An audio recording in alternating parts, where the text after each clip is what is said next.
United States of America and to the republic for which it stands, one nation, under God, indivisible, with liberty and justice for all.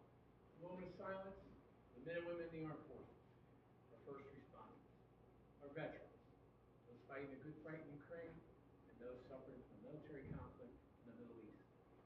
And also in memory of Pat Erickson, community activist here in New York. May her memory be with us. Thank you. Katie?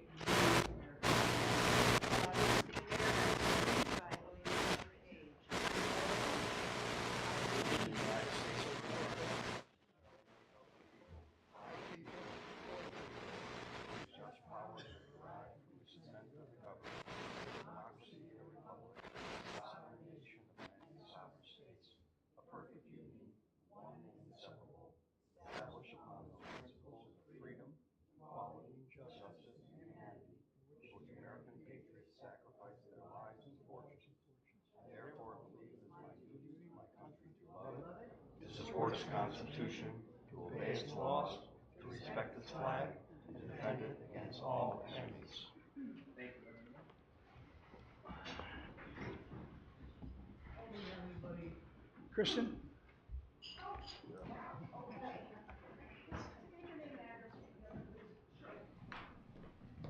I'm Kristen Brees at 76 South Kent Road in Gaylordsville. I'm here. I know David is on the agenda at some point from Club Getaway. We are trying to stop these city tour buses from cutting through the New Milford section of South Kent Road.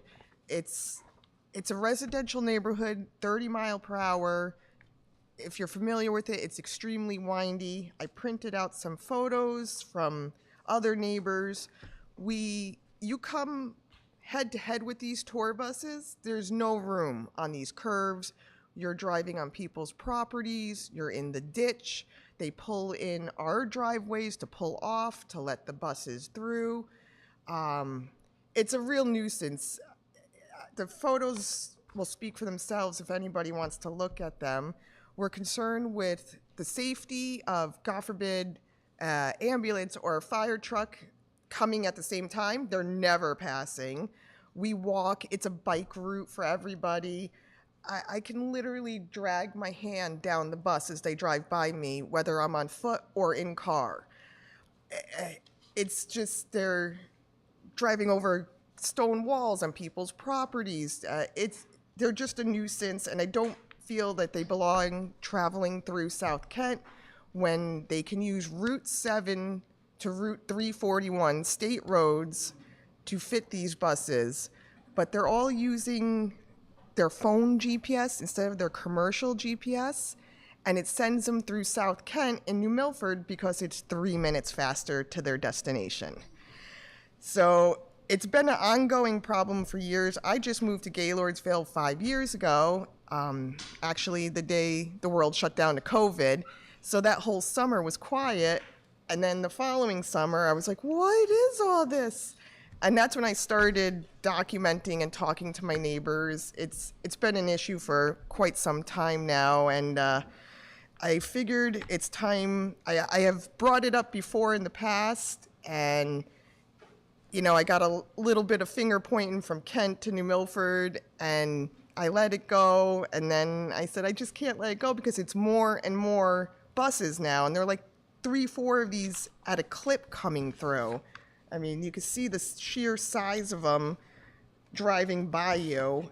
It's just, they're frightening. And to walk or drive by them is just really unacceptable, and my neighborhood is counting on me to stop this every time we drive. And it's usually between 8:30 and 10:30 in the morning, and then again they come southbound between 4 and 6:30, rush hour. So everybody getting home, it's just time to address it. And I feel these buses are ruining our road, which is town maintained, and it's just not fair to the neighborhood. We're a neighborhood. We don't deserve city tour buses going by. So I started a petition on change.org. I got 145 local signatures from the neighborhood. Some of their comments, anybody would like to hang on to this, you're more than welcome to it. So thank you. David will be speaking, the owner of Club Getaway, a little bit more on what he's tried to do all these years to stop it. And it's time for the towns to help us out. So, you want me to hand this to you? All right, thank you. Thank you. David. Yes, thank you.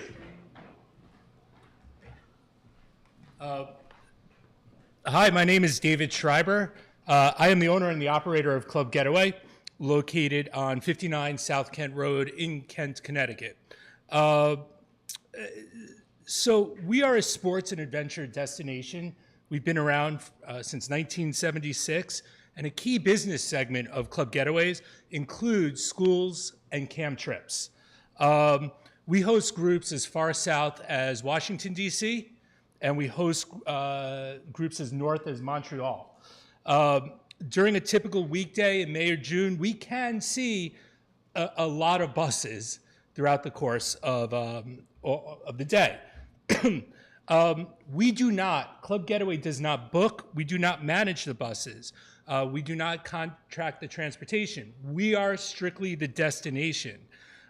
With that being said, I could confidently say that 90% of the buses that are probably traveling on South Kent Road are going to Club Getaway. And for that, I do want to apologize to my neighbors that are here for any safety concerns and any inconvenience. The real danger does lie on the southern part of South Kent Road, which is entirely within the New Milford Township or Gaylordsville Township. The stretch of the road is extremely narrow. It includes 2 blind hills and 2 sharp dogtail turns that truly will make it physically impossible for a full-size tour bus to stay in their own lane.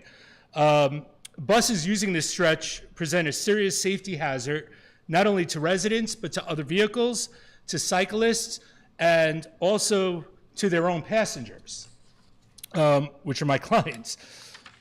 Over the last 10 years, we've worked really hard to educate bus companies, drivers, and schools to avoid using South Kent Road. This includes sending emails, calls to the schools. We reached out to the dispatchers. We do send this to every school. I did fib to the bus drivers, and I said a new town ordinance regarding South Kent Road has been put into play. Did this about 5 years ago.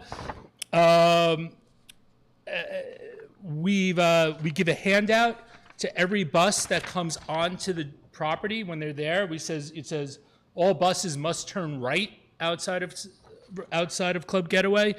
And with that being said, we've had about 80% success of the buses not going down South Kent Road. But it is that 20% that is a very big deal. I strongly support a ban on large buses and trucks on the southern portion of South Kent Road. If the town of New Milford and the state DOT pass an ordinance and begin enforcing financial penalties, that'll shift the accountability. Right? I could only do what I could do, and I don't know what else. I'm open to any other suggestions. But if those bus companies become accountable and financially accountable, they're going to pass that on to the bus drivers, and there's going to be real accountability for that road and not going down that specific road. I am more than willing to work with the town of New Milford to explore, support financially, to implement any solutions. So I just want to thank everybody for their time and dedication for resolving this issue. I do care deeply about our community, my neighbors, my clients, and my employees, and I hope we could all work together to make South Kent safer for everybody. Thank you. Thank you.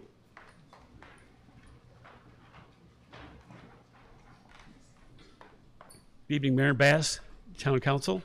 I'm the first selectman of Kent, Connecticut, and I share with you the issues of safe traffic. Oh, Marty Lindenmeyer, again, first selectman of the town of Kent.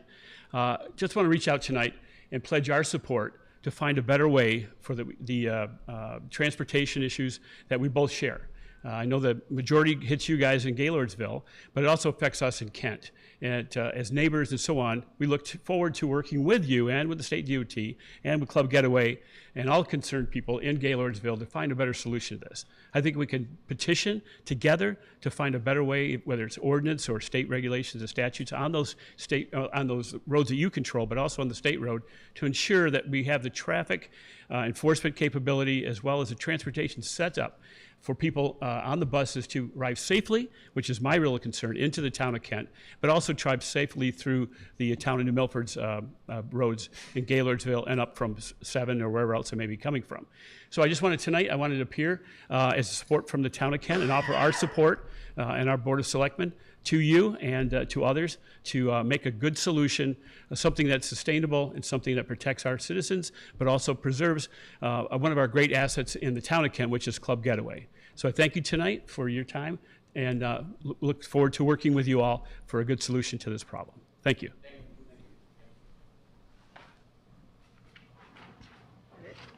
All right, no one else? Okay, Katie? All right, move to item number 4A and B, the consent agenda. Move to accept both prior minutes and tax collector. Second. We have a second from Mayor. Any discussion? All those in favor? Aye.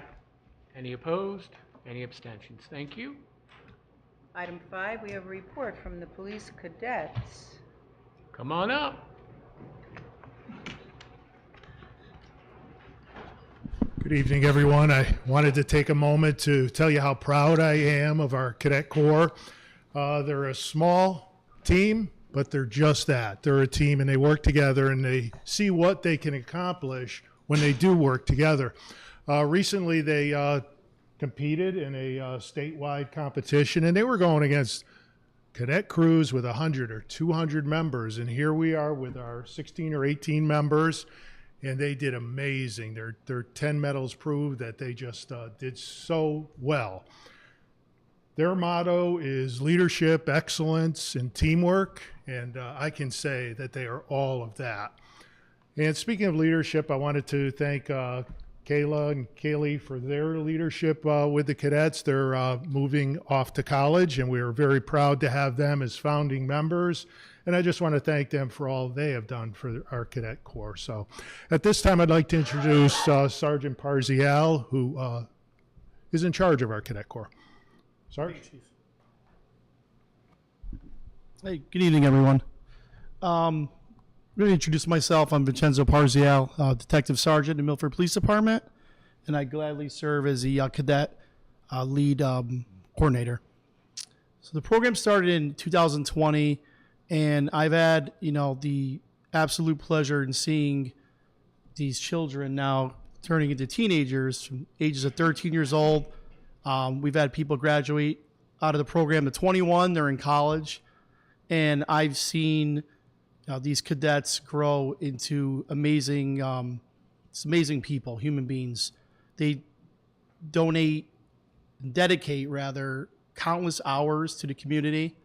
They conduct themselves professionally, way beyond their age.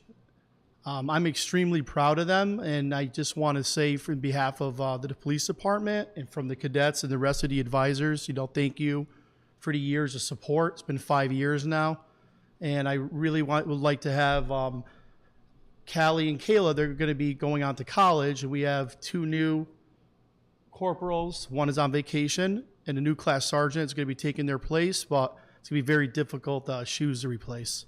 So first I want to bring up Class Corporal Kayla, and she's going to come up and she's going to speak. Thank you.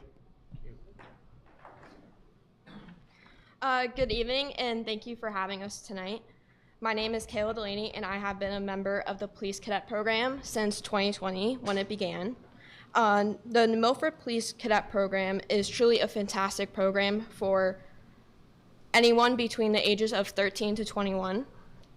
And it offers experiences that no other program can really give you.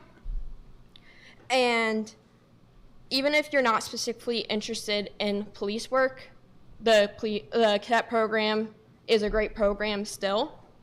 And it's so much more than so much more that you can gain from being a cadet.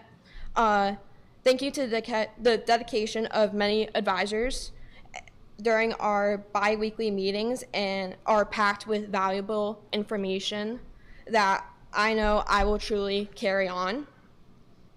And we've explored many aspects of police work. And beyond that, our main advisors have worked incredibly hard to build and grow this program into what it is today. And they've not only taught us about law enforcement, but also vital life skills. Everything from how to build our confidence to something simple as how to polish our boots. And we also focus on leadership, development, communication, public speaking, team building, and so much more. I hope the program will continue to grow and welcome even more members to join and learn what it's all about to be a cadet. Personally, this program has helped me in ways I've never imagined. As a pediatric stroke survivor who couldn't speak until I was 5 years old, public speaking was always a challenge for me. But thanks to the confidence and support I found in this program, I now lead with pride. It's even helped me on the lacrosse field as a goalie and team captain. And now I'm able to communicate strongly. And now I am proud to say I will be attending Western Connecticut State University this fall to study health education and play Division III lacrosse. Thank you for having us here today. And now I will pass it off to Callie Thierfelder. Thank you.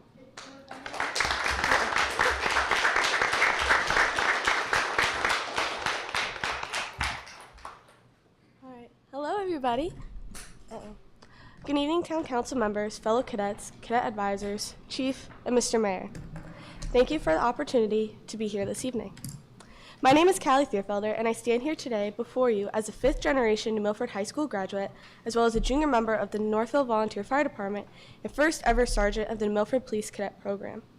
This town has so many amazing opportunities for students, and the Police Cadet Program is one of them. For the past 5 years, the New Milford Cadets have had the opportunity to participate in NERLEA. That stands for Northeast Regional Law Enforcement Education Association. And it consists of 2 days, so we have a skills day and a stations day. One of them is a competition, and the other one is more of like a classroom setting where you're learning everything that you need to do for the competition. And during this competition, we compete against thousands of other cadets, anywhere from New York, even neighboring towns like Danbury, and some people are even from Massachusetts. And some of these events include crisis intervention, which is one of my favorites, DUI, room clearing, physical agility, and leadership, which we always place in. Our small hometown has crushed even the largest of cadet departments, medaling each and every year. For comparison, cities like Danbury have hundreds of cadets in their program. I believe it's roughly 300 cadets. Kayla, Connor, and I are charter members. We will each move towards a different path as we pursue the next chapter in our lives, taking the foundation of this program with us: teamwork, leadership, and excellence. I became a police cadet 5 years ago. Prior to that, I was a shy kid who resisted going to school, joining in, or speaking up. And here I stand before you today, confident and prepared for the next chapter. None of this would have been possible without the unwavering support from our advisors, community leaders, and the dedicated members of the council who believe in investing the growth of young people like us.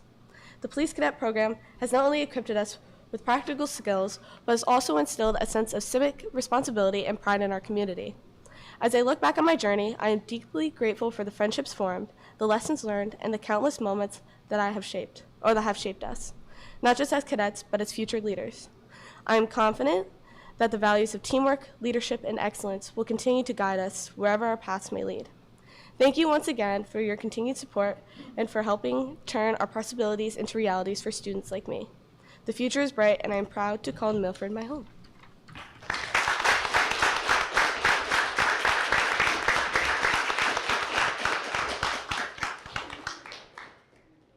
If you would all just move, Yep. it's a great way to get a photo of you all. Yep. If you just stood a little closer, and Chief, this way I don't have to move anything. Okay. And I want to thank you guys. I know, Chief, we talked about this in 2019, established in 2020, and how proud we are of you guys. Absolutely outstanding. You guys pumped me up today, I can tell you that right now. Yeah. So can't thank you guys enough. Outstanding. Outstanding, guys.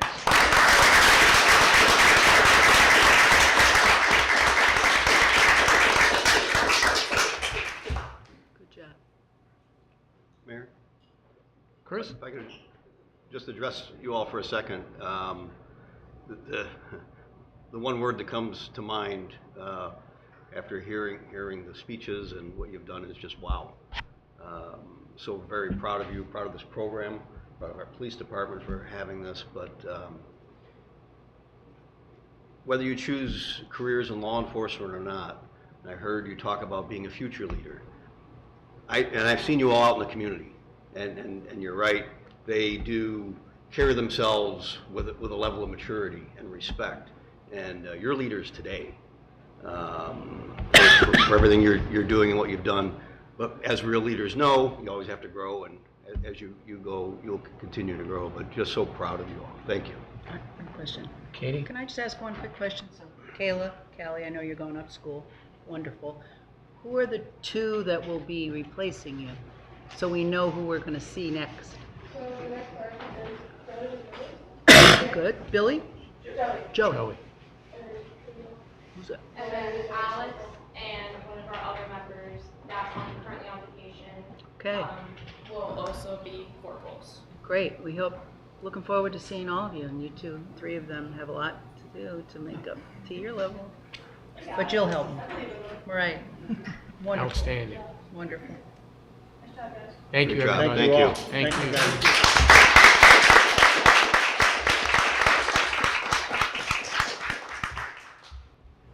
you. Okay. Set? Yep.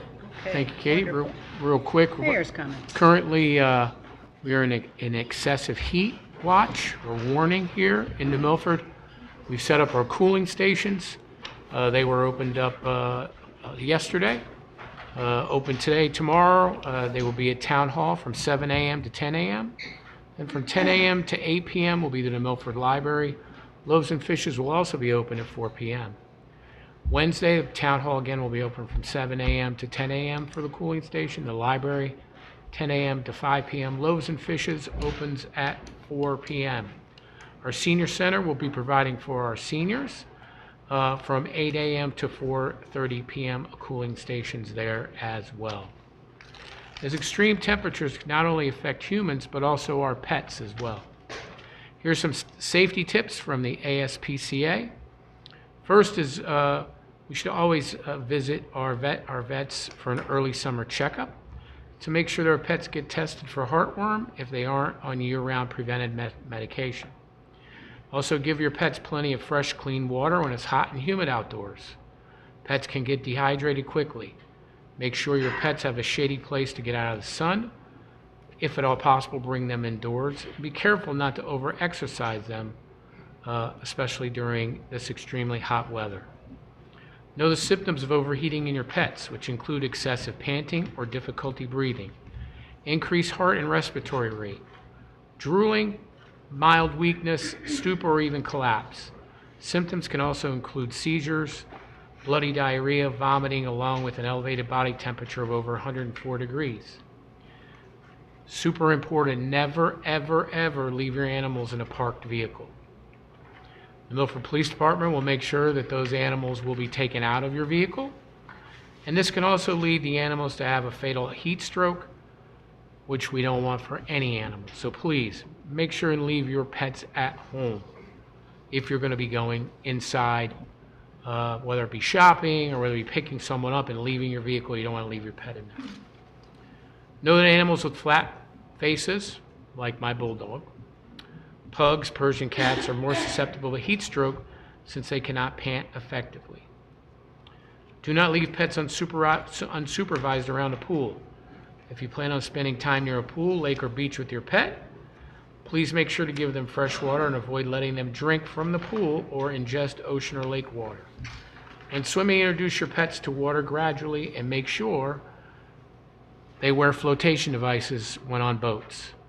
Then make sure to rinse off your dog after swimming to remove chlorine and salt from their fur. Keep all unscreened windows on your doors in your home closed and make sure adjustable screens are tightly secured. Open unscreened windows pose a real danger to pets who often fall out of them. Remember, feel free to trim the longer hair on your dog, but never shave your dog. The layers of dog coats protect them from overheating and sunburn. Don't let your dogs linger on hot asphalt when the temperature is very high like it is today. Being so close to the ground, their body can heat up quickly, and they have very sensitive paw pads which can easily burn. Use caution when using herbicides and insecticides, applying these products to your yard. Also be mindful of what you are planting in your garden. Being outdoors means more exposures of different types of plants, both ornamental and garden plants. It is important to familiarize yourself with plants in your yard, as some of these can pose a danger to your pets. A couple of other great things happening in town. I'm pleased to announce that in speaking with Standard & Poor's, Olga and I did, that we have reaffirmed our AAA bond rating here in New Milford. So that's 2 years in a row. We're the only town in Litchfield County that does have a AAA rating. And want to thank our staff on both sides, our employees, our volunteers. And for those that don't know, those are maybe watching at home, a bond rating is to a municipality like a credit score is for an individual. The AAA rating is the highest rating possible and puts the town in a very selective group of municipalities. I want to thank Olga, as I said before, all of our employees. This will be our 2nd year in a row. And by having this AAA, this will help the town save millions of dollars in future borrowing costs, because it allows the town to borrow at the lowest possible interest rate. And by mitigating these borrowing costs, it will help allow our town to continue to invest in important capital projects which improve the quality of life in our wonderful town. I want to thank our New Milford lifeguard, Dakota Brown, yesterday, as a 13-year-old boy was swimming and struggling to keep his head above water as he approached the shore. Dakota immediately responded and assisted the swimmer to shore and saved this young swimmer. So Dakota, as we talk about each and every summer, we have these wonderful lifeguards that come out and do great work, and this is just one example of the wonderful work that they do. So thank you. I want to congratulate the Soccer Club of New Milford U15 ladies as they won their division. I want to congratulate the Soccer Club of New Milford U15 boys who defeated Simsbury 2-1, and they are the Connecticut Cup champions. Lots of congratulations tonight, Katie. Congratulations to the Connecticut Impact United Soccer Academy, who are the U16 and 17 team CISA Northwest Division U19A Division champions. Also, the Impact United U13 Northwest Division, as they are the CISA Northwest Division champions. Connecticut Impact Soccer Academy U11, they took first place in the Southwest Division of the CISA. Also, their U9 Believers, they took first place in the Northwest Division of the CISA. I want to congratulate the New Milford Greenway Flag Football High School Division, as they are the Super Bowl champions, the Cowboys. I don't know if we'll be saying that a lot, but for them, congratulations. Big congratulations to the New Milford High School graduating class of 2025. I want to thank Principal Manka for being the MC of the graduation ceremony that was held indoors in the gym at the high school due to pending weather. Outstanding speeches were by Miss Riley Tierney, salutatorian Larissa Danielle Chararto, I'm probably mispronouncing her last name, I apologize, valedictorian Dave Manos, and class president Alex Sweeney. I want to thank New Milford High School senior Elizabeth Jowdy for a great Pledge of Allegiance, band director David Sizdak and the band for the amazing national anthem, and the advanced chorus by director Kevin McNulty, and the chorus for some beautiful singing. Also want to thank New Milford High School teacher Jen LaCava for her inspirational speech, as well as Dr. Parlato for her words of wisdom for the class of 25. Outstanding to see these young seniors and where they're going to be going to. One of the things that we're going to be focusing on is I spoke to a couple of parents, and there's some amazing things that these kids have done after graduation. And we're going to be highlighting them. We've had people that have come that are working in a jet propulsion laboratory. You've got people working in NASA. We've got people working at, what's that car company there? Elon Musk's. Tesla. So you got them working there. Got them working in all sorts of different phases.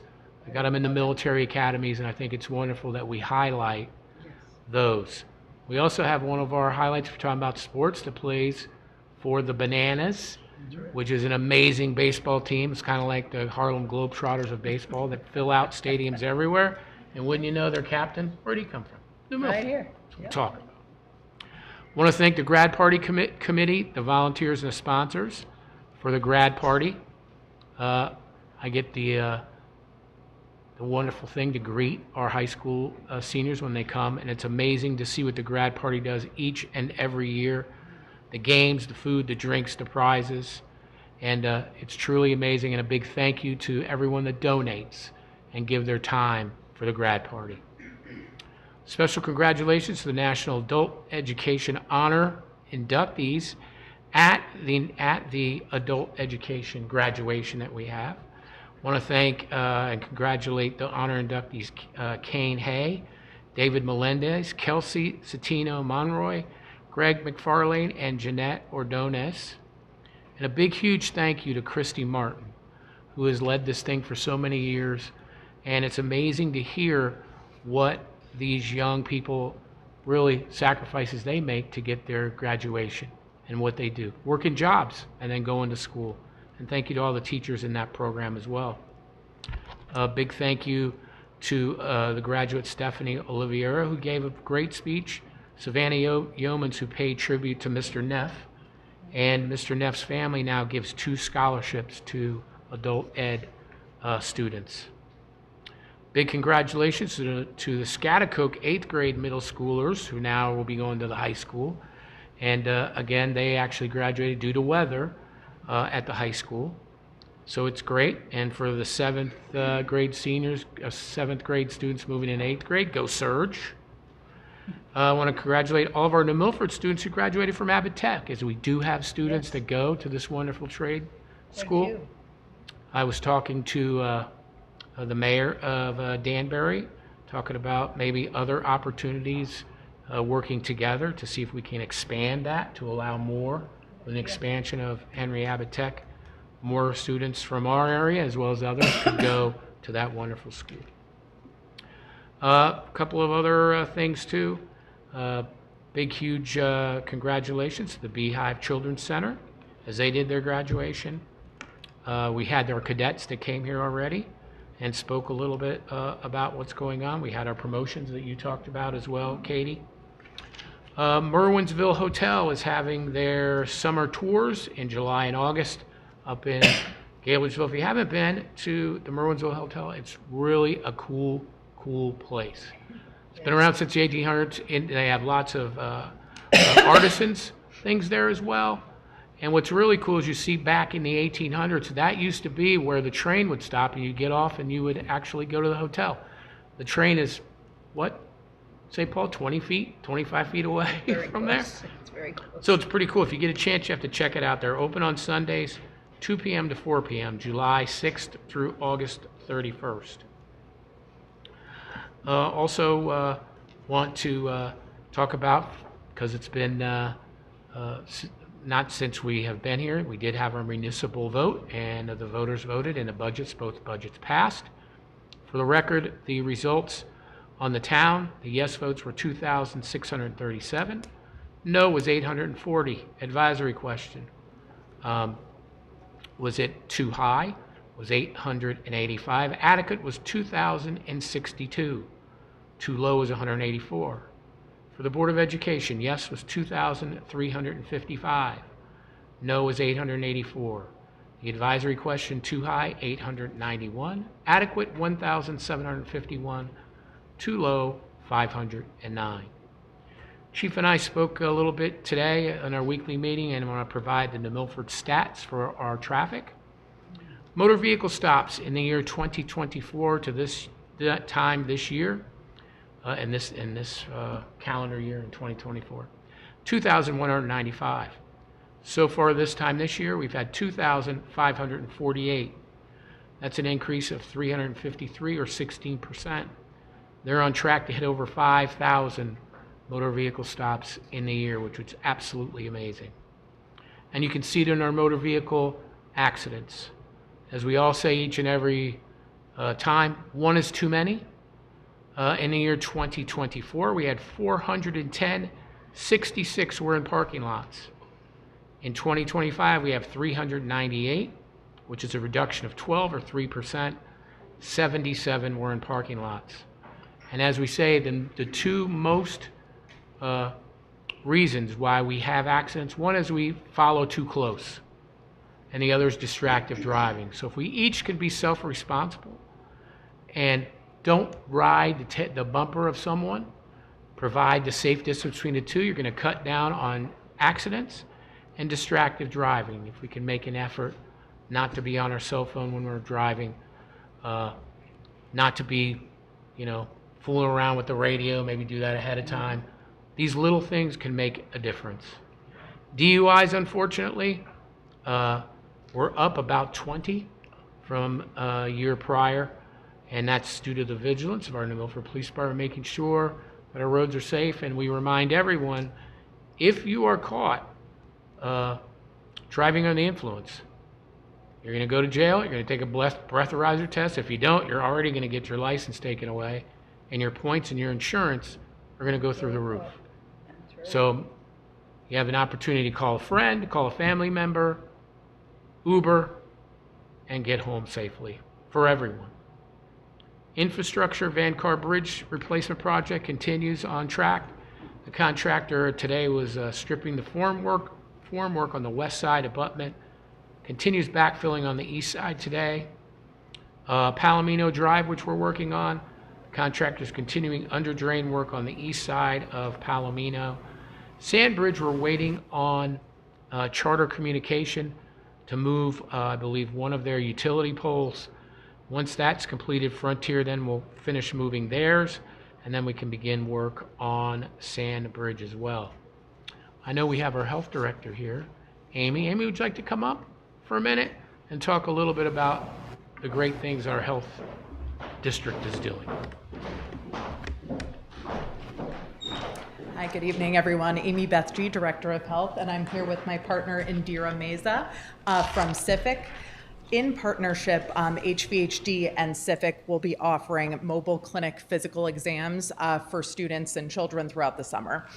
So this opportunity is for folks who are 3 years of age to 18 years of age. And we'll be providing a number of different resources. There will be folks who speak Spanish at each one of the clinics. We have this flyer translated into Spanish as well. And I'll let Indira talk a little bit about the clinics themselves. Good evening, everyone. My name is Indira, and CIFIC Health is located in Danbury, Connecticut. We're a community health center, and we provide a variety of services. We provide primary care for adults, for children, our pediatrics department. We have our Women's Health Center, which is our OB/GYN office. We also have our behavioral health for adults and children. And we are actually expanding services this year. We're adding a chiropractic department and as well as a weight health management department, and our residency psychiatry is also opening up doors at a 132 Main Street building next to our main building. So one of the areas that really distinguishes our community health center is the ability to have our financial and insurance assistance department, which allows us to provide access for all, meaning we take insurances and we also take patients without insurance by allowing them to apply to our sliding fee program, which is based on income and family size. We saw the need for New Milford of our pediatric services, which is in high demand, and we got our mobile van last year, and we actually inaugurated with the Department of the Health Valley Health District to be able to provide physical exams to children last year. And this year we're continuing that effort at providing that access here in New Milford, so we have more dates and more appointments for our children here. And that's all. Thank you so much. Thank you. Great, thank you both. So this is really great before back to school, if you're not able to get into your provider for a visit, or like Indira mentioned, if you don't have insurance, there is a sliding scale option as well. So we'll leave some flyers here. There are, I believe, 5 different dates throughout the summer, and we're encouraging folks to sign up for these appointments. And Amy, I want to thank you both that given the opportunity for, as we all know, healthcare costs are so expensive, and for those that don't have the means to be able to get a physical for their child, I think is a tremendous benefit. And I can't thank the district and can't thank Civic, can't thank you guys enough for partnering to really help some of our children here in the Milford. So thank you. Chris? I'm sorry, in case I missed it, what's the location of the clinic? Pettibone. That's what I thought. Okay, thank you. Any other questions for Amy or anybody? Okay, great. Thank you. Thanks, Liz. Thank you. And If you want to, yeah, good idea. You could leave them in. just real quick, Katie, staying on the police thing, our CIT responses, and these are for anything from welfare checks to domestic violence to assaults, ambulance calls. Again, we did 17 this past week, and that's a different, let me see, it's 1, 2, 3, 4, 5, 6, 7, 8, 9, 10, 11, 12, 13 different officers responded to these calls. And Chief, how many officers now have gone through CIT training? Excellent. So we have 19 going through that officer training, which is amazing, and it's extremely helpful as we combat all of these different issues facing our town. And with that, Katie, I'd like to move on to the next, which is our Ready? municipal agent. Yes, I'd like to move that we approve the appointment of Jeanette Lynn Ireland to the municipal agent, a 4-year term that's placed in the senior center, so you know. Her term would be June 23rd, 2025 through January 31st, 2029. Second. Any discussion? Jeanette's right here. Hi, Jeanette. How are you? I'm great. Want to talk a little bit for a couple minutes? Okay. Hello, Mayor Bass and council and community. Thank you so much. I am thrilled to stay in New Milford and continue serving our seniors. I have already been employed by the town of Milford for 4 years as the program coordinator and enjoyed every moment. Very happy to stay on and continue in a different way, providing resources for our seniors. And thank you very much. I really appreciate it. We're so lucky to have you. Thank you. And we have a motion and we have a second. Any other discussion? All those in favor? Aye. Opposed? Any abstentions? Thank you, Jeanette. Thank you. Thank you, everybody. Item 8, we have an update from We have Representative Buckley and Couple people Representative here. Callahan talking a little bit about what went on in Hartford. And thank you guys for coming. I know you guys are real busy. I appreciate you updating. Thanks for having us. If you're confused, I'm Buckby. That's Callahan. We look a lot alike, so just in case there's any confusion. Thank you for the invitation, Mr. Mayor. We appreciate it. Thank you to the Town Council for having us here. There's a lot that goes in, and we'll touch on a couple things, but I just want to give you a heads up. When you talk about the budget process for you guys, it's been a long, arduous process to get a budget done and get that passed through the town. When we get it at the state level, the rule says we have to have it 12 hours before it can be brought to vote. It's a 700-plus page document, and it arrived at 4 o'clock in the morning, and we voted on it at 4 p.m. that day. So it's a very difficult process, a little bit different than what you have and the opportunities you have, but that comes on our long session days, which is the odd number of years are long session, followed by short session next year, which should be amendments and changes to that budget. In a long session, we had a little over 3,000 bills that were brought up to us to start with, that we have to sift through and find the ones that are really going to work for us and work for each community and the ones that we want to make sure we get through. Unfortunately, some bills that shouldn't have as much time take up a little more time until we get there, and that's just part of the process. I can say for one this year, I know we saw a bill brought forward that, there's a time for your movie to start when you look in the paper, or online, I guess now, nobody looks in the paper anymore. You look at what time the movie's supposed to start. There was actually a bill proposed this year to change that to the actual time of the start of the movie after the previews. And this is brought forward as a law that we had to spend time talking about. There's a lot of silly ones that are up there. But there's some bigger ones. I'm going to let Representative Callahan take a whack at a couple, then I'm going to come back and talk about one here as well. But sure, all yours. I know you're going to talk about 5002. I texted the mayor after I watched the governor's press conference today when he vetoed that, but we will be back most likely in September to address housing again. But he actually, in his mentioned from his office, he mentioned New Milford. So he does know you exist. He's not a bad guy. One of the things that disappointed me this session, when we talked, everyone in the room here, I believe, has a little trouble with their electric bill.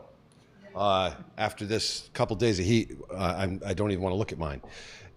We didn't really do anything to address that this session. When the governor addressed us at the beginning of the session, he talked about an expansion of natural gas, which we have an incredible abundance of, and even some modular nuclear. So these are things that have to happen. We're not, and Bill, you're the energy expert, so you can chime in. This is just something that really hit me. And it seems like we're again stealing from Peter to pay Paul with these extra charges on the bills. And they're still there. I mean, you may see a slight deduction in them because we will begin paying off the COVID expenses from people who couldn't pay their bills. And that's fine. We should help people, but we need a comprehensive energy policy, and we're not there. When we can lower the cost of energy, I think the tide will rise all boats. So I really think that's one of the things that disappointed me. Also, our caucus was one of the only in the country that proposed a budget that actually saved money, and we're the only one, and paid down some of the state's debt. That was not taken up at all, and instead there's going to increase in taxes, and we are going to be breaking the fiscal guardrails, which we were promised that wouldn't happen. So those are the two disappointing things for me. As ranking member of the Environment Committee, I think and I'm also, sorry about that, I'm on Judiciary Committee and also on the Transportation Committee, which is great because we spent a lot of time with DOT out on the roads in New Milford trying to make changes, and those meetings are still going on to make the roads safer in New Milford. So I think it was, there were some good things that passed in those committees. The police officers, my good friends who came and visited us in Hartford, we finally got something through. I think everyone that's on the road walking around or driving, you smell marijuana everywhere. The police could not use that as probable cause to stop someone, even if they observed them smoking marijuana. So we made inroads for more public safety in that regard. And Environment Committee, we had some we have great cooperation, and we passed Senate Bill 9, which addressed some of the pesticide issues that affect the bees. This is the bee town, and neonicotinoids have been something that I know there's meetings here about it.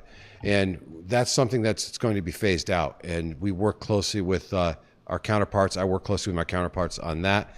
And then also rodenticides. Birds of prey come down and take something that's taken a bait out of a box, eats that, and it can die. So we're going to other options there. And also about weather resiliency in our towns. There's to improve infrastructure, giving the towns ability to do that. So I don't want to make your meeting longer. You can always email any of us, myself, Billy. Senator Harding's out of town with his family, so he apologizes for not being here.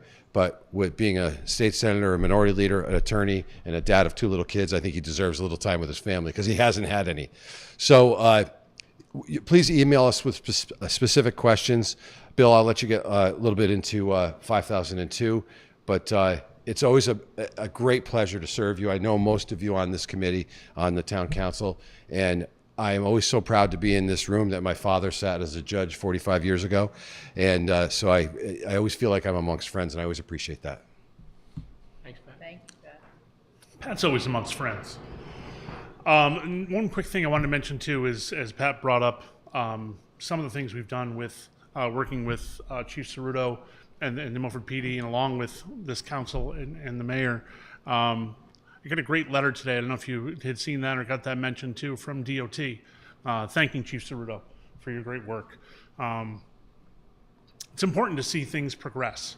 Nothing happens quickly. We know that much on the state level. Nothing happens quickly. But to see that take a step, and a big step with our PD, makes us really proud too, up in Hartford.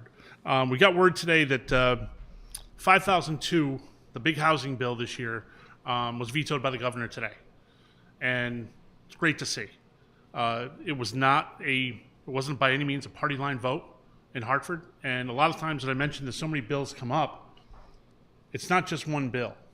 5002 was amended several times, and I think it was upwards of 16 bills that got put into that bill. We call it an aircraft carrier, an omnibus. To me, 16 bills that size, it was like a fleet of bills coming in. And there's a lot of stuff we didn't agree on both sides, and a lot of it that really hit smaller towns. And people, towns our size, towns of 15,000 or lower, it might not affect, but we become that medium-sized town that becomes a huge effect to us. One of the things I wanted to mention was it included transit-oriented districts, which if we had the train coming through town, we might hit that. They're having a tough time in Bridgeport with trying to face what this is and build the housing without the parking. They took out the parking piece, so you didn't have to have the parking for a new structure. What would happen in New Milford if we had new structures built without parking? There's no secondary parking around for anybody here to be able to find that. So as of right, conversions of commercially zoned properties into middle housing developments would be devastating to what the town is. So there's a lot of this. I love the fact that the governor, he does know New Milford. He's been here, he's walked the town, he's walked all over this town with us too. And he does listen, and he knows who we are. And I think that's a lot of effort by your legislature up there. We have 3 state reps. There's also Jason Buxbaum, who's not with us tonight, and Steve Harding, and we're always in the ear of the governor as often as we can be to talk to him about certain things that are going on. So He actually likes us. he does. Well, I think he does. But needless to say, the governor's bill is going to stay within that, and we're going to try to chip down some of the rest of this so it best fits our community, and that's always what our voice is up there. We can see that a bill comes through that might work really well in Norwalk or might work really well in Essex or different parts of the state, but it's got to fit right for New Milford in order for us to do so. And I really want to thank the mayor for being an ear for us on that as well, always reaching out to us. He was on me about 5002 before it even got to the House floor. He was watching that bill before it exploded and became what it did. So the more all of you talk to us and the more of all of you, of everyone in the community talks to us, we're very accessible. Let us know where you sit on what these topics are, and we can try to whittle it down a little more coming into the next session. But in the meantime, like Pat said, we're looking at 5002. It's probably coming up this fall. I don't think Senate Bill 8 is going to be recalled. That was vetoed as well today. That is allowing for those striking employees to collect unemployment after 2 weeks of being on strike. I don't think that's going to come back after the veto, but I think they're going to work on that. We'll probably see an iteration of that next year. The governor, I think, made clear in his press conference he's not interested in doing that. Right. One thing I also want to mention, I don't want to elongate your meeting, but education funding. We proposed full funding for special education. Right. I think we didn't get it. What did we get, 46 million towards? Yeah. Actually, 40% really was what it came out to be. Tammy Nuccio, the ranking member of the Appropriations Committee, that's why I was looking at my watch, she was texting me. But ECS funding, we were able to keep the towns held harmless clause, which we fought for. But I think that there should be more ECS funding. And we fought for more funding for our towns for education funding, and it just didn't come through. And we're still breaking the budget, the guardrails for, I think, causes that are misguided. So I would like to see more money go to special ed education. I mean, we had that fully funded for special ed at the start. We had our amendment that brought that up as fully funded, that would hold harmless to the new budget, that we could actually pay for that. And we were beat down with that. So it's a difficult fight on a daily basis. Even the things that everybody considers to be the right things to do, there tends to be other things. But it looks like Katie might have a question. No, I just want to say that in your thanks to what we might do as a council, there were so many people who sent so many letters, emails against the housing bill that if you say it to anybody, say it to the people watching and when you see them on the street when you're here, because the power of the people is really important to many people, all of us. But I mean, the governor, he wants to be governor again, I think.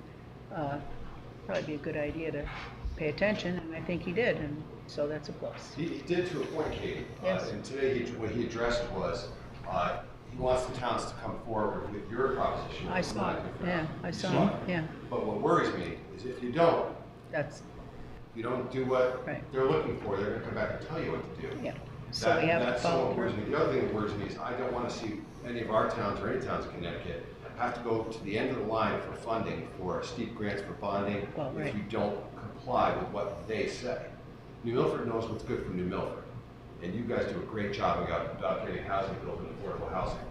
So Yeah, it's sort of a threat. you know. It's kind of the ongoing piece of that, really, when it comes to the housing piece. Probably the one email I got more than the housing piece was on energy. And there was a lot of suggestions brought forth with energy. The governor turning to natural gas was discussed 2 years ago. I sat in his office 2 years ago and talked about the importance of natural gas and the fact that he listened to that to get us moving forward to a degree. There's always going to be an ongoing battle with energy right now. It's going to be happening for years. We're not going to be able to overcome that within a year or 2 years. It's going to be ongoing for a bit because it's got to get fixed. And there's a lot of ideas, there's a lot of good ideas that still have to be vetted out. So everyone's being heard. I wanted to follow up on that because every single person's being heard. That's right. Doug? I remember we had a conversation about the state refunding us back for motor vehicle taxes or something like that. We had talked about that. So what had happened was when we initially put our budget out, the state had kind of revalved, in a way, motor vehicles. Right. And in doing so, it cost the town about $1.6 million in revenue. So they went and had a new bill that was put in that allowed us as a municipality to change the value of what we tax the motor vehicles on. And so doing, by allowing that, we're able to capture about 700,000 of that. About 700,000, right, Olga? Yeah, around 700,000. So somebody introduced a bill for that? Correct. Okay. That was a question that I had. I know that would have been, obviously a burden for us if we didn't get reimbursed for that money. So that was going to be my question. Mayor's ready to be stepping up there in Hartford. We're all set for you. You knew the answers already. We're all prepared. But again, it was a huge budget, Yeah. a huge implementer, a lot of stuff got shoved in at the last minute, so if you have questions, we'd be happy to get specific answers Yeah, from you as well. and on that, real quick, the implementer, for those who don't know, when the budget comes out, the implementer comes with it that tells you how you're going to spend the money. A lot of times that implementer has other bills, some that haven't even had a public hearing, get shoved into the implementer.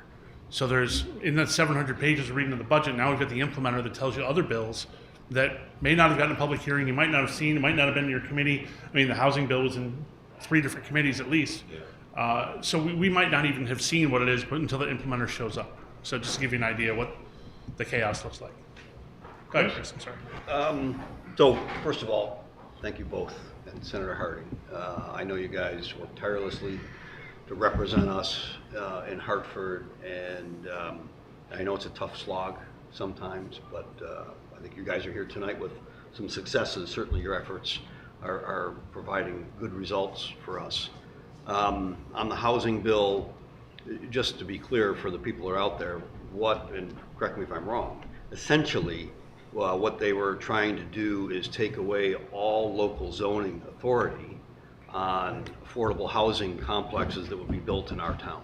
Correct. Not only take it away, but reestablish new guidelines that would be their guidelines that we'd have to follow through with people who've never even stepped foot in the town, trying to tell you what it should look like within the community. Right. So, which is absurd. And Yeah. yes, Or else lose funding. Yeah. and offensive. And this isn't the first time they've tried it. They tried it last year. Right. They're going to try it again in September. So for the people out there, we have to, as citizens, remain vigilant and stopping this because we lose our town. If we can't control what's built in our town, we don't have a town, in my opinion. So thank you for your efforts. And as a suggestion to the governor and the others in Hartford, other things they could work on is bringing down the cost of living in this state, like energy, like gas tax. You do that, people can spend more money on housing. I can promise you those were proposed this year. Right. The other piece of the energy side that people don't realize in that public benefits charge, part of that is for energy efficiency programs, which is great. I think energy efficiency is fantastic. People should be very cognizant of what they're using and spending as far as that goes. The problem is, let's say there's a heat pump in there. Heat pumps are a newer thing for people. It can cost you quite a bit of money to put one in your house. About 40%, just shy of 40% of the people in the state rent. They don't have say over what they can put in their home. That's right. But this forces them to pay for it for somebody who can't afford to put it in their home. So it's not a fair and balanced way to do things for renters in the state either. And that's a piece that gets overlooked a lot of times too. So we worked a lot on that this year.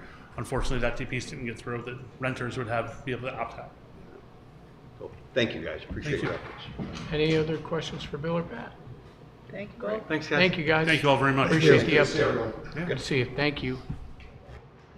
Okay, the donations. All right, let's move to item number 9. I would like to move on item 9A that we approve a request from the New Milford Police Department to accept a donation of $2,445 from the Hometown Foundation and the Support the Paw Dinner. The donation is to be put toward the canines. Second. Any discussion on the donation? All those in favor? Aye. Opposed? Any abstentions? Thank you. I'd like to move on item 9B, that we approve the following donations for the Parks and Rec Department. And these donations are to be used for the 8 Mile and the 5K road races. $50 Goat Boy Soap, $250 Piccarelli Enterprises, which is Robert's Auto Sales, $500 from New Milford Fitness and Aquatic, $50 from Bright Path New Milford Child Care, $250 from Valley Veterinary Hospital, $250 from Candlewood Valley Hospital, 100 bagels from the Bagel Man, $50 gift card for Stu Leonard's, $50 gift card for Costco, $50 gift card for Stop and Shop, $65 gift card to the White Horse Tavern, $250 from Vladimir Neopomuceno of Club 24 Concept Gym, sorry if I messed that up, $500 from New Vance Health, and $250 from Ives Bank. Now, Parks and Rec would like to have these donations deposited into the Recreation Revenue Account number 104500500444709. And the Parks and Recreation Commission would like to thank all of these donors for their great generosity. Second. Thank you, Bob. Any discussion? All those in favor? Aye. Opposed? Any abstentions? Thank you. Moving on, I'd like to move on item 9C, that we approve the Parks and Rec Commission request permission to accept a donation of $1,450 from C.J. Osborne and family. This donation would be used to purchase a tree and a plaque for the New Milford Town Green in memory of Frank Russo. The donation would be placed in the New Milford Park and Recreation Gift Fund, and they would like very much to thank the Osborne family for their generosity. Second. And for those that don't know, this tree will be the one that's going to supplant the tree that we just took down here on the southern side, that if you saw when it was cut down, the decay that was in the middle. Surprised it stayed up. The tree warden, Carlos, our former tree warden, works at Eversource, also went and viewed it as well, and all deemed it to be pretty much becoming an unsafe tree. So this now will replace that one that was cut down. Great. So we have Any other discussion? All those in favor? Aye. Opposed? Any abstentions? Thank you. Item number 10, I'd like to move that we approve give the grant compliance specialist permission to accept the following grant for the town of New Milford. We've been awarded $3,500, not $5,000. Typo, okay. No, not a typo. It was just before it was over. We got the thing that Walmart gave us $3,500. All right, so we will be awarded $3,500 to purchase. This is a Walmart Sparks, like Sparks Lightning, Good grant, and the town is going to apply for a grant through Walmart Spark Good to purchase new bicycles and helmets for K-12 students that are in low-income families. The initiative will culminate in a community bike day where children in need can receive a brand new bike and helmet, participate in safety training, enjoy a fun, family-friendly event. Thank you, Mayor. And speaking with Walmart, they're very gracious to award us the grant of $3,500, and we will be taking applications starting next week for those in need. The social services team will vet out those families, and then in August, when the bikes do come in, we will be doing a bike day at Walmart for those kids. And then hopefully, Chief, in the fall, we talked about before, we'll do a bike safety program for kids not only getting these bikes, but for in the community to bring their bikes in as well. Great idea. Great. So we have a motion and a second. Any other discussion? All those in favor? Aye. Opposed? Any abstentions? Thank you, everyone. I'd like to move on item 11 that we accept and send to the Board of Finance the following. The Board of Education has made a request to the council and to the Board of Finance to allocate at the end of the year, the end of year balance for 24-25, subject to a final audit, to the following: $100,000 to the turf field replacement fund, and the remaining balance to the Board of Education capital reserve account. Second. We have a motion, we have a second. Any discussion? Chris, and then Doug. Do we understand, so 100,000 for turf field replacement, which is Yes. great. Do we understand what the overall figure is gonna be for the year? Do we know where they're at? I know there's gotta be an audit at the end of the year to Yep. pin it down, but they must have some sort of idea of what the total value is today. Well, Chris, I couldn't give you I can email them and ask them for that amount. Yeah. That was not provided. Okay, all right, yeah, I'd just like to know what that figure is. Absolutely. Thank you. let us know, would you? Any other discussion on the motion? Doug, sorry. Just a footnote, obviously, I'm very pleased to see that we're continuing to add to this fund. The fields will be 10 years old, believe it or not. Right. Seems like yesterday.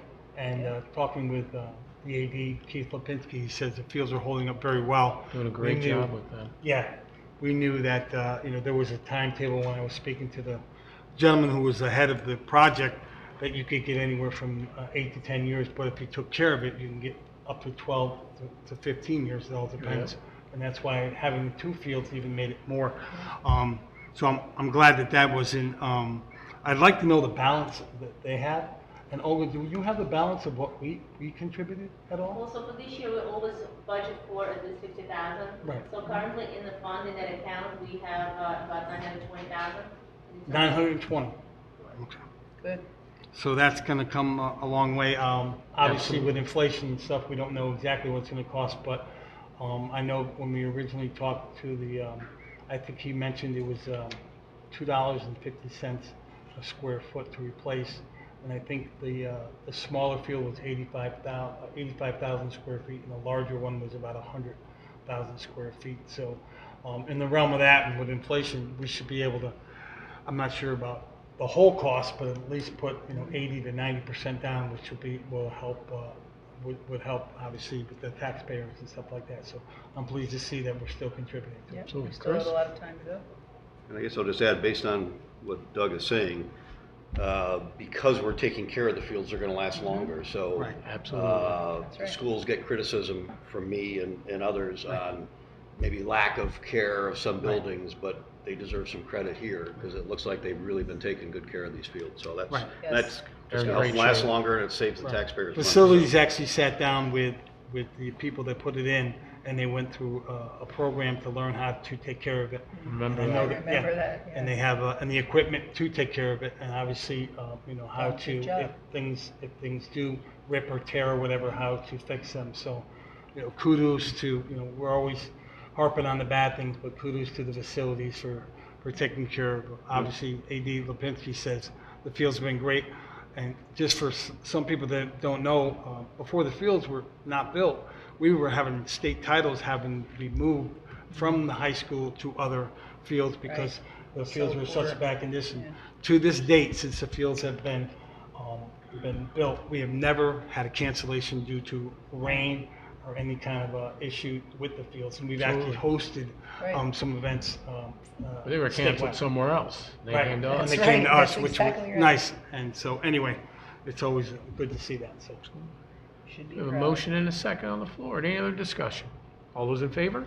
Aye. Opposed? Any abstentions? Thank you. I'd like to move on item 11B. The Board of Ed has made a request to the council and also to forward to the Board of Finance to remove $513,000 from the Board of Ed capital reserve account to fund the 2025 Energy Systems Group / Bank of America lease payment. This is thank you, Mayor. This is as we did last year. This is the savings that we would get from whether it be our gas or it be our electric, those savings per kilowatt that would fund this. As we remember, we got this as a Bank of America lease, 20 years at 1% interest, which was way below market rate even then, and now even, super below now. Leases, you're probably getting 9-10%. We have our energy group that will be giving a report to you, the board, and to the Board of Education, I believe the end of July or August. That kind of validates these savings for everyone to know. So we have a motion and a second. Any discussion? All those in favor? Aye. Opposed? Any abstentions? Thank you. Item number 12, item 12A. I'd like to move that we approve, well, have a discussion and a possible action, which I'd like to move it to be, to accept the year-end adjustments from our finance department. Olga. And- Do we have a second? Anybody second that? Second. Thank you. Thank you. Olga?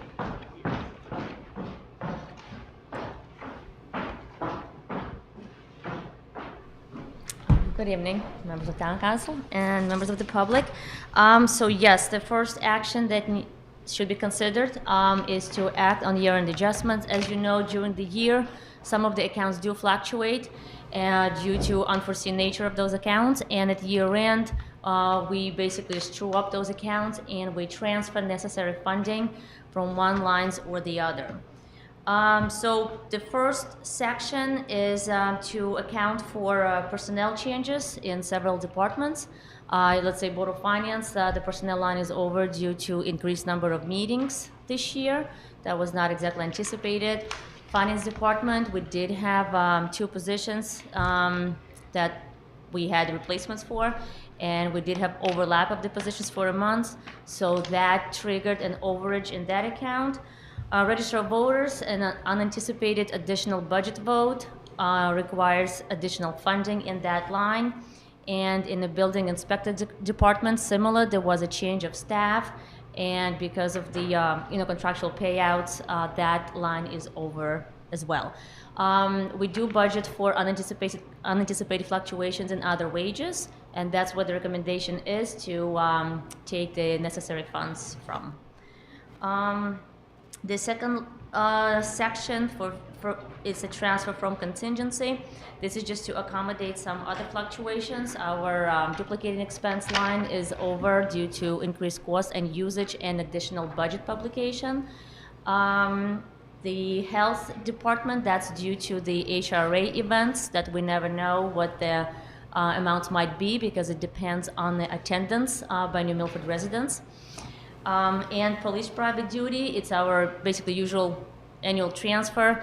This is actually a self-sustaining account, but even though we did exceed our budgetary target on expenditure side, similar, we are set to exceed that revenue line account as well. So this is just a true up to eliminate the negatives in our annual reports.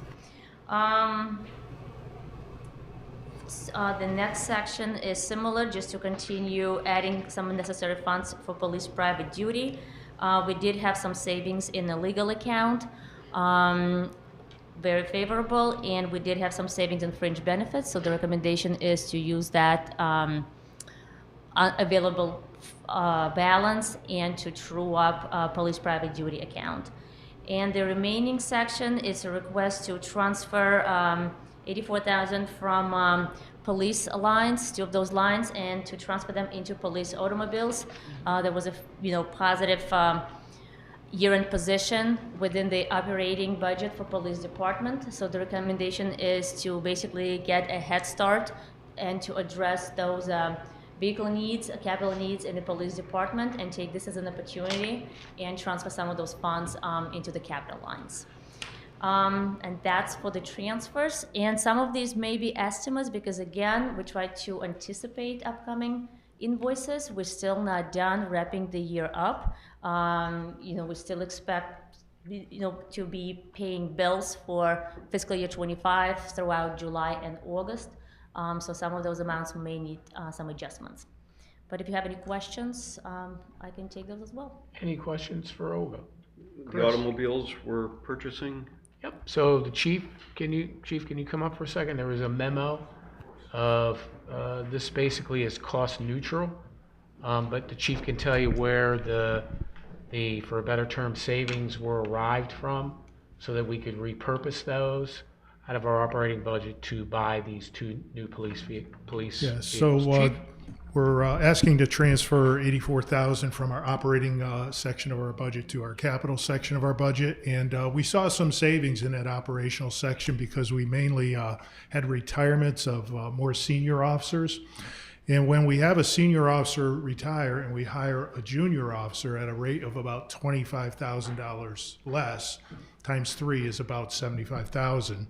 And we saw some small savings in other areas. We really are good stewards of the budget. I'm so happy to have Lieutenant LaFond here with me and Lieutenant Relier, and they've been lieutenants for about a year, and they've been learning the importance of managing that budget very closely. So we are in need of 2 vehicles that would help our fleet amazingly. I'll give you an example of a problem we had with one of our vehicles. Our officers were out on a DUI patrol. They were on Route 7. They had a DUI stopped, and they were struck by a DUI. So it was a terrible incident, but those are things, and Olga talks about fluctuations and just unanticipated issues that come up, that I'm here to just ask for that budgetary movement to help us overcome that. And these are just basic squad cars we're buying? One will be a marked car and one will be an unmarked car. Okay, Yes. thank you. Thank you. Any other questions on the year-end adjustments? We have a motion, we have a second, right? Steph? All those in favor? Aye. Opposed? Any abstentions? Thank you. And And then Olga, the carried in no, force? there's one more. I guess I should have discontinued, but it's similar to what Board of Education just requested. It's to transfer our savings from energy lines into energy savings fund to pay the upcoming lease payment for equipment. So similar situation. That's part of your motion, right, Katie? No, I'm going to make it when she's done talking. Okay. So that's the 256,740? That's our portion. That's your. So the okay. savings is in? So currently, we are seeing those savings in our utility lines. If you look at our budget performance, you will see that the utility section is trending way below budget. That's because we are seeing savings in our usage that result in lower bills, and therefore the savings, are available to actually pay for the lease payment. Thank you. Yep. Okay. Excellent. So I'd like to move that we, on item 12B, that we approve the items as mentioned, carried in force appropriations. Second. Thank you. Any discussion? All those in favor? Aye. Opposed? Any abstentions? Thank you. Okay, thank you, Olga. Did you have something more? Well, I'm staying for section B for the carried in force. I just did it. You gave us the info and I did it after, so we said okay. It's two separate sheets though, right? You wanna go Yes, over it a is. summary for the carried in force? Oh, you want It's on this sheet okay. right here? We just have it as, That everybody has? an Well, item. it's my first year. Yep, Go yep. ahead. It's an ongoing business. It's the first Please year. tell us how much. That's what we want to know. Yes, but carried in force is our annual process at year end. Basically, per our charter, town council has the ability to carry forward some of unspent funds for capital items only, not operating accounts. This is where the town takes opportunity to kind of spread out the burden of high expenditures, and the town tries to maintain adequate or similar levels of funding for certain projects. And we need to roll over those funds into the next year to accumulate the actual sufficient balance so the project could actually be undertaken. So that's what that action is for. So we are carrying forward some of the fiscal year 25 remaining funds, and we are carrying forward prior balances into the next fiscal year. So that's that. And I know, Olga, for those that may be watching, when you take a look at these attachments, which you'd be able to find by going on our website, clicking government, going to town council meeting, clicking this date, then you'll see this attachment. But for those that may want to know, well, carried in force, well, why did you budget for it if you couldn't spend it this year? Right? It kind of seems like a logical question. So one of them we take a look at, one of the most biggest ones that we're carrying forces from Public Works, $821,048 from Public Works. Well, you'll see that $287,000 of that is actually almost $500,000 of that is on bridges. And the reason why we have that money for bridges is for two reasons, right, Olga? One, we were very fortunate to get 100% financing on some of these bridges that we're doing currently. But as we all know, we have 62 bridges in Connecticut, say in New Milford, 62 or 64. And so Jack is already, we're building the pipeline of bridges. And some of these bridges may require 50%. Some may require up to 80%. So some of these monies that we're carrying in force because some of the work may not get done until next spring, next fall. Some of it we have material shortages that we're waiting for those materials to come in so that we can continue with our project. So prudently, you keep this carried in force rather than falling to a bottom line where we're going to have to go back to the taxpayer for the same money that we could put here as carried in force. Absolutely, and it also gives the department flexibility to even apply for grants a little faster. Now that the town share is available, it just really helps them to even move forward with the grant applications and seek those opportunities. And another example, right, is the ambulance. So we all know we need ambulances, especially all the miles that our ambulance puts on the road. And they're very expensive. So we very prudently put money aside in incremental ones every year and then keep that carried in force. So when the ambulance does need that ambulance, because they're going to need it, we have the availability rather than putting a shock wave on our taxpayers by, oh, now we want $300,000 this year on top of everything else. So we prudently planned an expense for that. Sure, and similar to Reval, we know Reval is happening every 5 years. It's unavoidable. So since we know the expense is upcoming, it's just so much more responsible to be prepared for it in advance and steadily put unnecessary funding aside just to avoid those peaks and face with a material expense in 1 year. So, so that's that. Chris. I would just comment as that I think doing things with this sort of process is a reason why we have a AAA rating. Yes. Not all towns do this, and I think this is fiscal responsibility. Being prepared. Absolutely. Any other questions for Olga on carried in force? No. Okay. And you know there were May reports presented as well for your review. Can you talk a little bit about the May reports? So again, you know, still wrapping up fiscal year, but you know, as of month of May, we are trending on budget for the revenue. We still show 1.2 million from the state coming in. We did receive that funding, so we are approaching our target. So on the revenue, we should meet our target at year end. On expenditure, similar, you know, we are with these adjustments that the town council just voted on. We should be well within our guidelines. You know, it's still a little difficult to pinpoint where we might end at the year end, just because of you know, waiting game for the bills to actually come in, which usually we do allocate 2 months, July and August for. So we'll see where we end up. You know, we have to be under budget, so we will be. The only question is by how much. But you know, whatever savings we may experience at year end are absolutely necessary. You know, taking into consideration the recent judgment, you know, we did use unassigned fund balance to meet that obligation. So we certainly need to take necessary steps to build that fund back up. So if there's, you know, if there are any savings, that definitely would help to further strengthen our position and set us, you know, in a good place heading into the future. Okay. Any questions for Olga?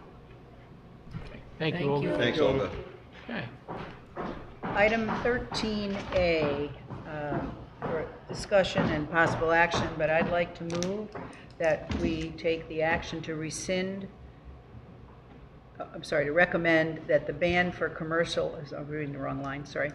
The ban on commercial buses for South Kent Road, not school buses, of course, that we recommend a ban or whatever is appropriate that the mayor might come up with, but I think we really need to do something.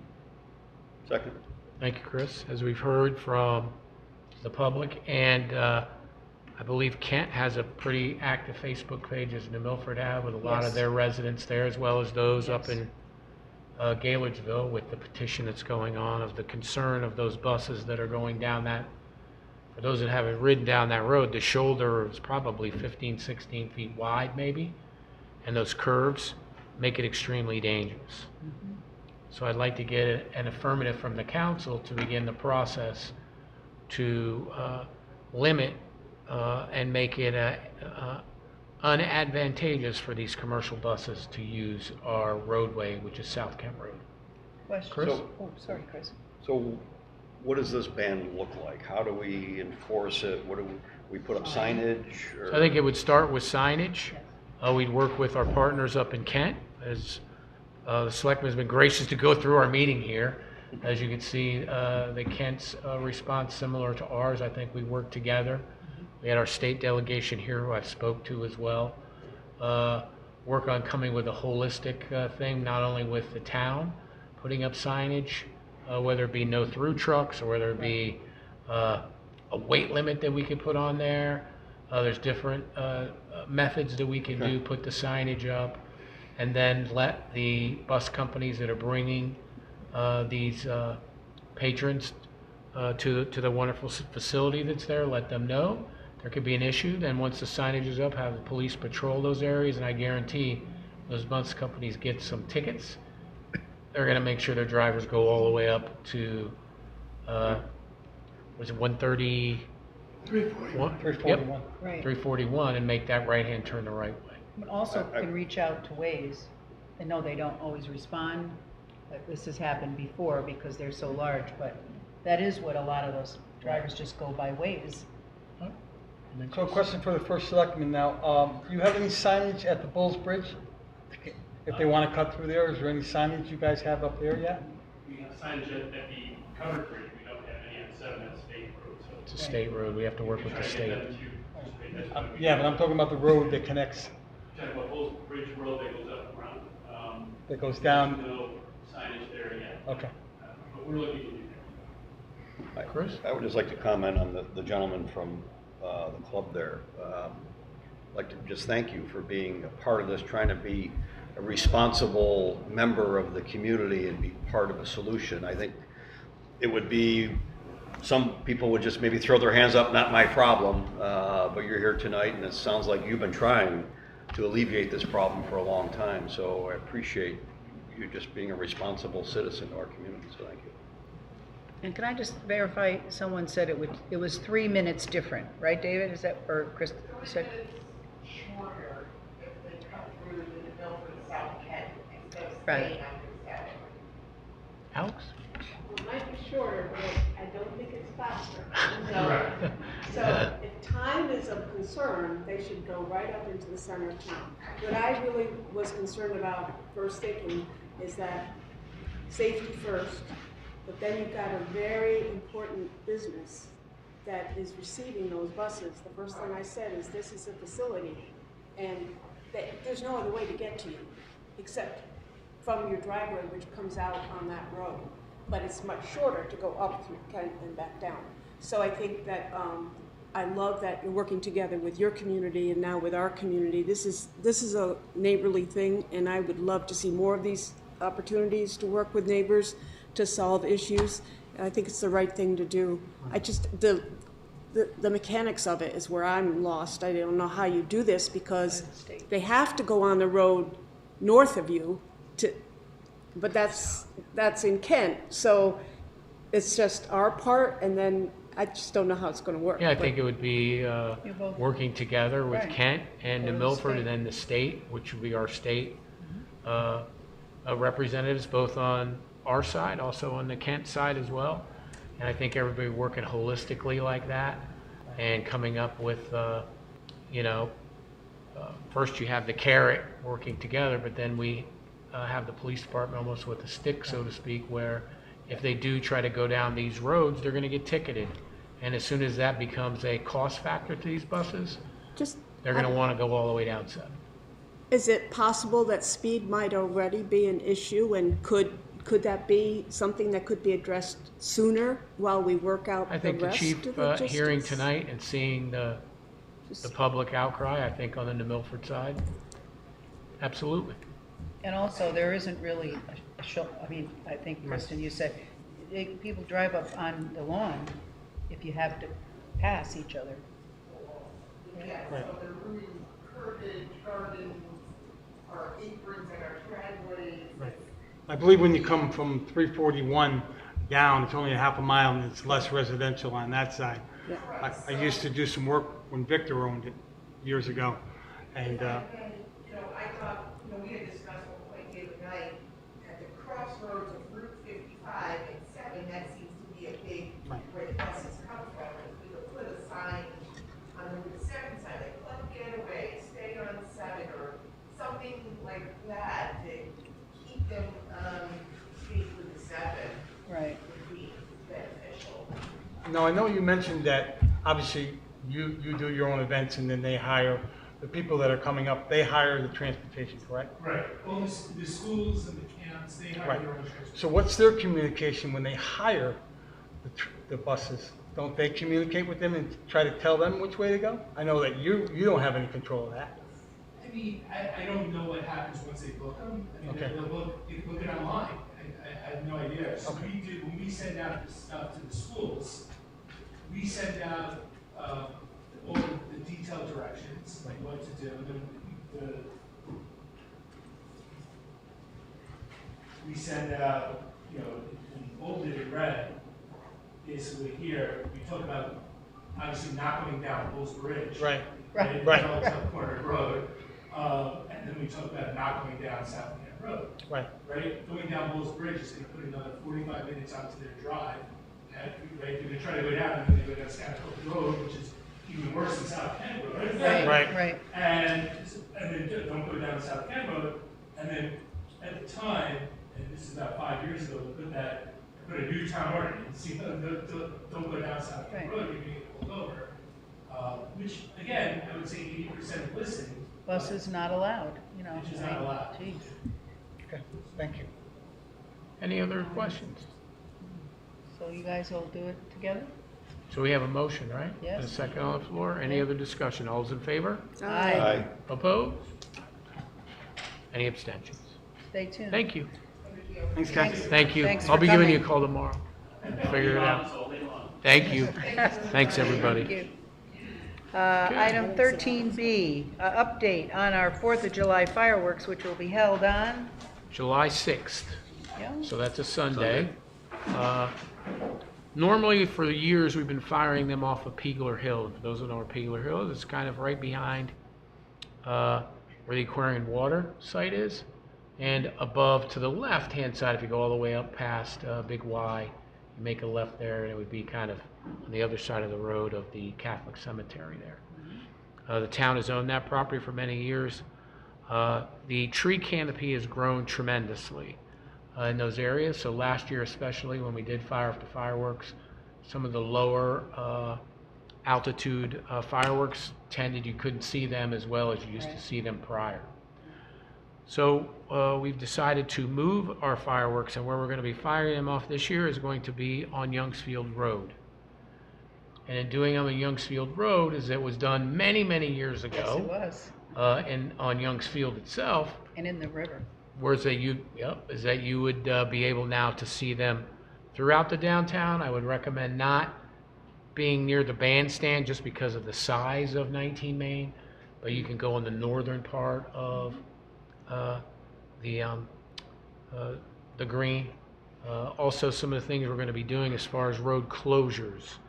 So road closure on Youngsfield Road, and speaking with the police department, we're probably going to close that around 1 p.m. until we fire off the fireworks. And that will be from Youngsfield, the intersection, to Patriots Way. The rest of Youngsfield Road, all the way through to Boardman, you'll be able to use. And you'll be able to use the intersection, which can bring you back up and around to Railroad Street as well. So we're just cutting off that little piece. About an hour prior to firing off the fireworks themselves, we will be shutting down Railroad Street and Bank Street. And Railroad Street, it will be on the intersection of Bridge and Railroad Street and the parking lot at the Max. So those areas, and what we're going to do is then allow everybody to sit and watch the fireworks on Railroad Street, on Bank Street, because we're going to close off Bank Street at the same time. We are going to continue to push out the narrative, if you're going to partake, of a wonderful event, have dinner downtown. If you were wanting to park on Bank Street, once those are closed, you're going to stay and enjoy the wonderful festivities that we're going to have there, because you're not going to be able to get out at that particular time. What time does the So event start? we're figuring, great question, Mayor. The first part of the event is going to be starting at 5:30 on the green, and that's where we have the music. And then the Women's Club does their town cake, sheet of cake. So there'll be music playing, but Bank Street will not be closed then. An hour before dusk, we're figuring around 8:30. So 9:30 is when we're figuring we're going to fire them off.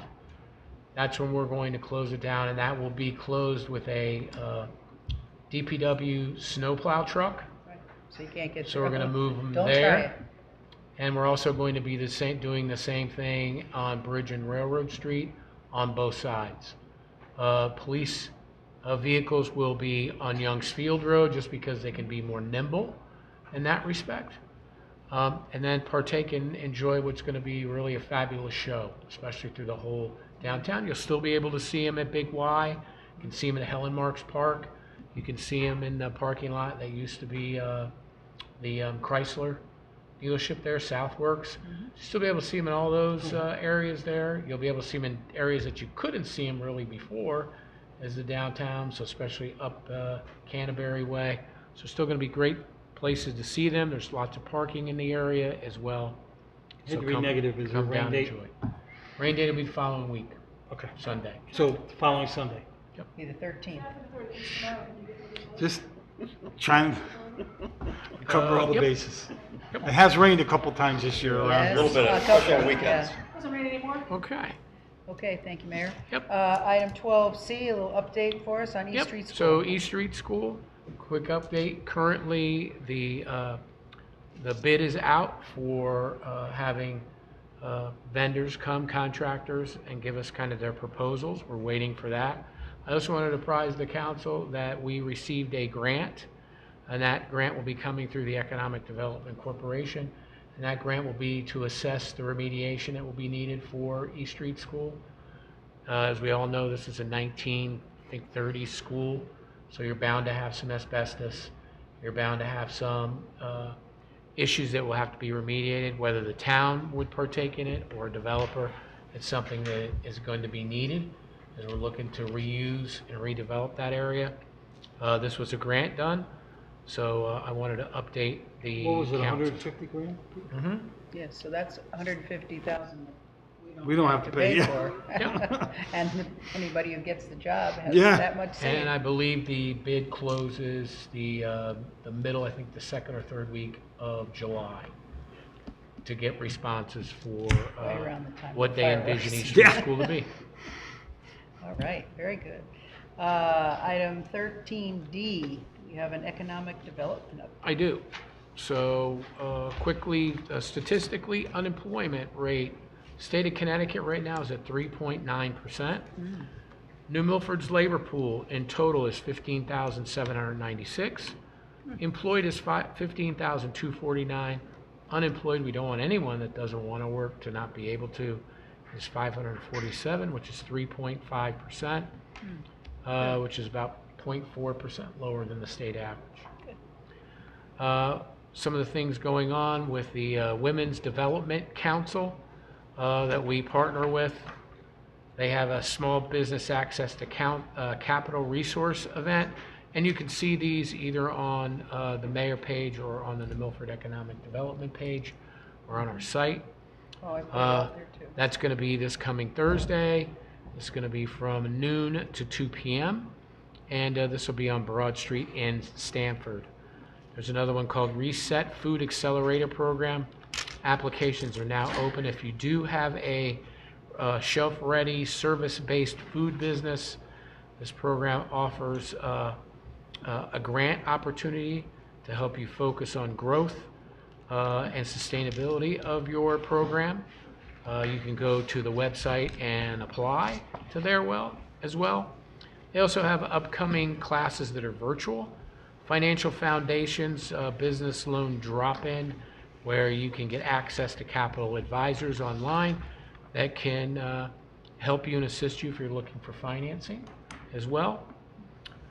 We also have how to create a Google business listing profile, which is the same thing, which is a virtual meeting at their classroom.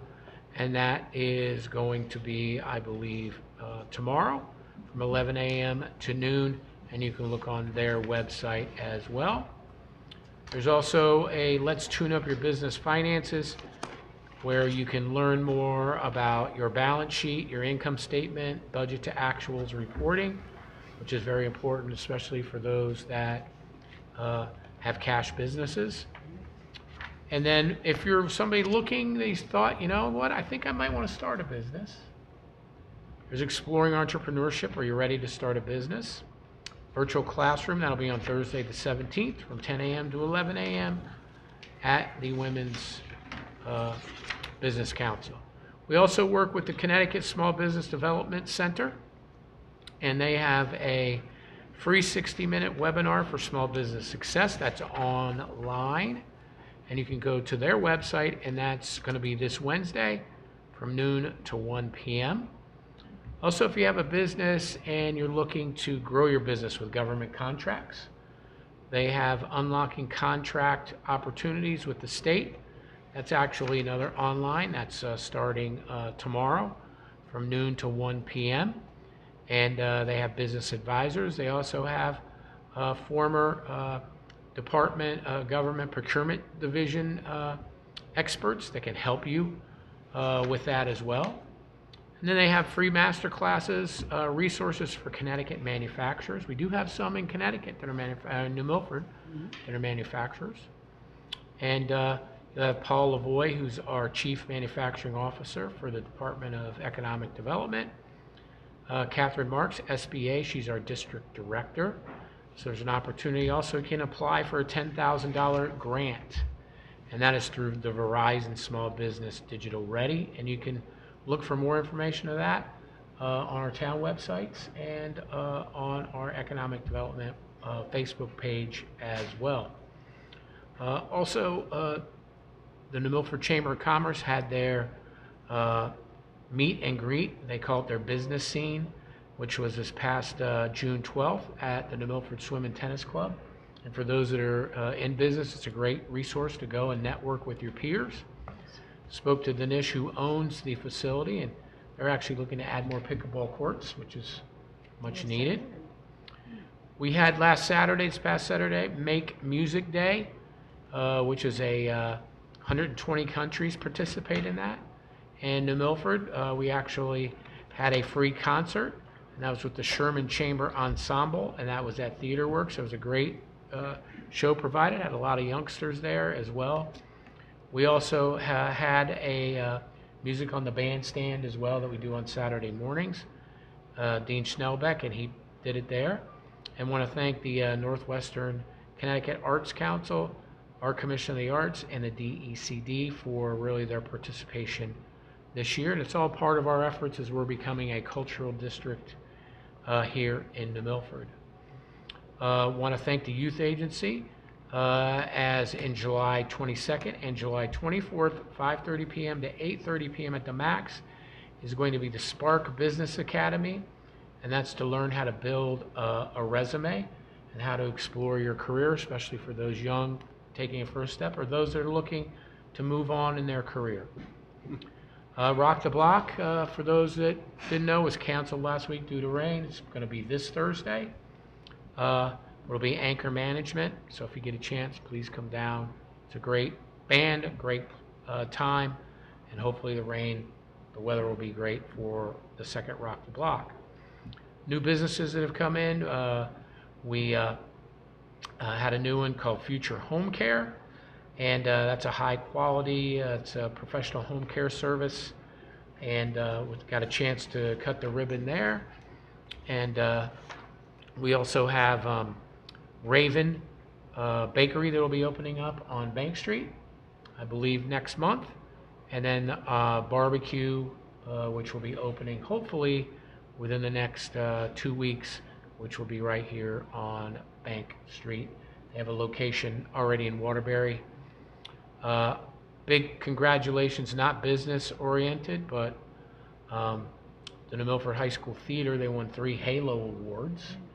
And I kind of tied it into maybe some of these wonderful students, maybe in film or in show, Broadway at some point in time, and kind of pay back a little bit to that. And that's what I got. All set? Yes, ma'am. Item 13E would be a discussion on a revision of ordinance Chapter 5 Building and Building Regulations and display of identification numbers, which is Section B. And I would like to move that we have that discussion and take action. Thank you, Katie. And when you do take... Chris. Thank you, Chris. And when you do take a look at it, especially the number B, Section 5-13, where it said any driveway, private driveway or roadway that services more than 2 residences and/or commercial structures shall be named. Such names shall be posted with a sign using sign and letter size as used on town roads.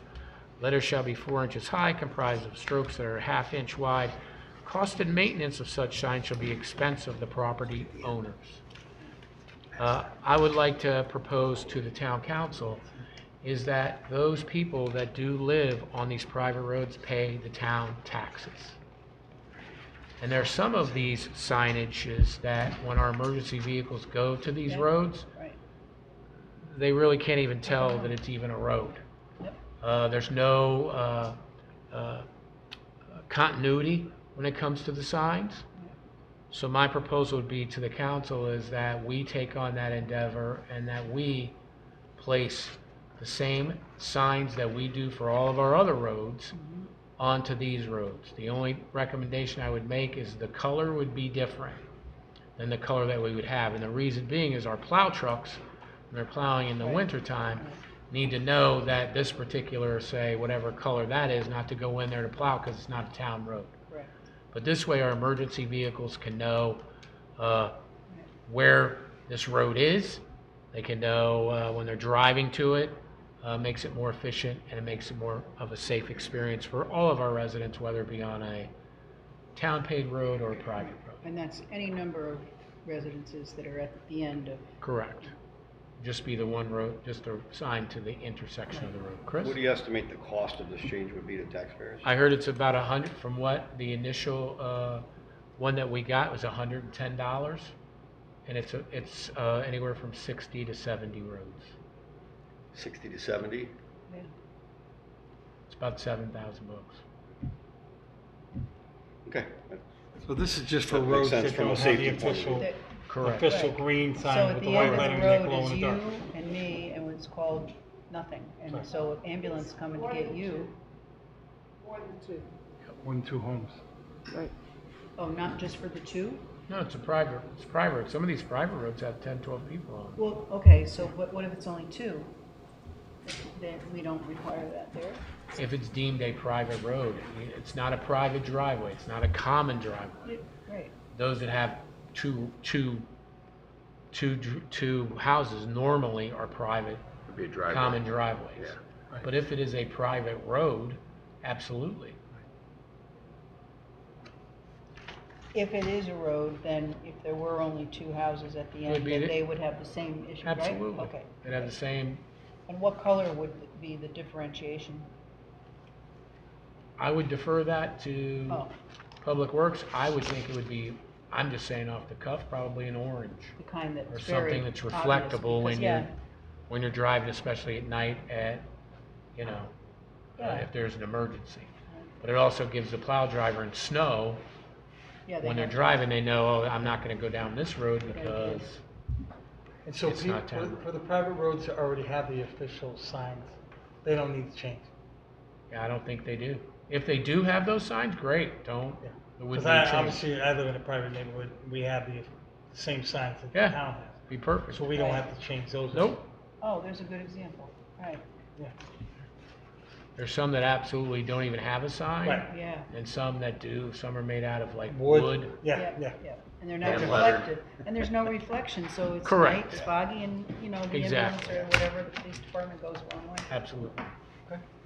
Okay, so how many did you say that there were, you think? I believe, 60?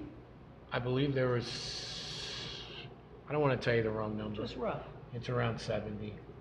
Oh, At least that's what DPW was pretty talking private, about. because we don't know about. So, Helps.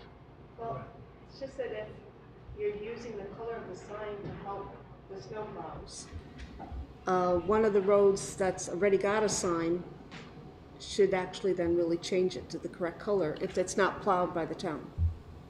Great question, Alex. I would kind of defer to Public Works because, for instance, if we're going to take Doug's complex, they don't go in there already, so they already know. They already kind of know. Doug. I know, but I mean, I'm But just yeah, I saying. mean, that's a great question. We could They do should that. be, they should be common.